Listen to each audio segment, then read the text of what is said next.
ఆగాగు ఆచార్యదేవా, ఏమంటివి జాతి నపన సూతన కింద నిలువ అర్హత లేదందువా? ఎంత మాట! ఇది శాస్త్రపరిచయ కానీ క్షత్రియ పరీక్ష కాకూడదు. ఇది కూడా పరిచయ అందువా?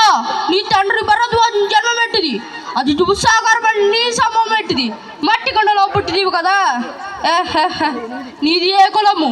ఇది ఎలా? అస్మతి పితామకుడు గురుకుల ఉత్తరేని సాగినప్పుడు శివ సముద్రాలకు భార్య గంగా గర్భమున జనించలేదా?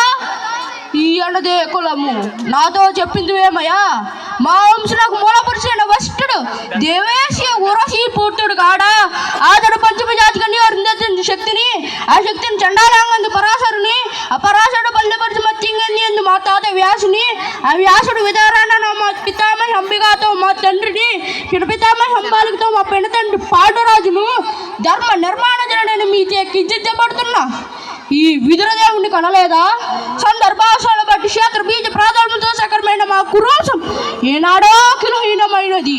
కానీ నేడు కొల్లము అని వ్యర్థవాదములు ఎందుకు? ఓహో, రాజరికమా అర్హతను నిర్ణయించినది.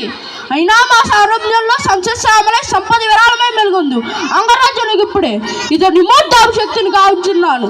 సోదరా దుశ్శాసన, అనగన నవరాత్రి కిరీటమును వేగముగా గొనుకమ్ము.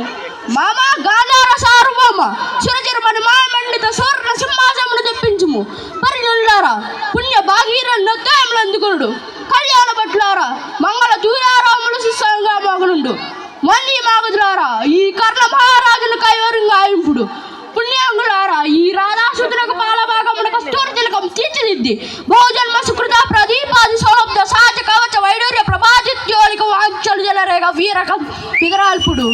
నేడు ఈ సకల మహాజన సమక్షమున పండిత పరిషాన్ మధ్యమున సర్వదా సహస్రదా ఈ కులకలంక మహాపంకిలమును శాశ్వతంగా ప్రక్షాళనగా వించెదను.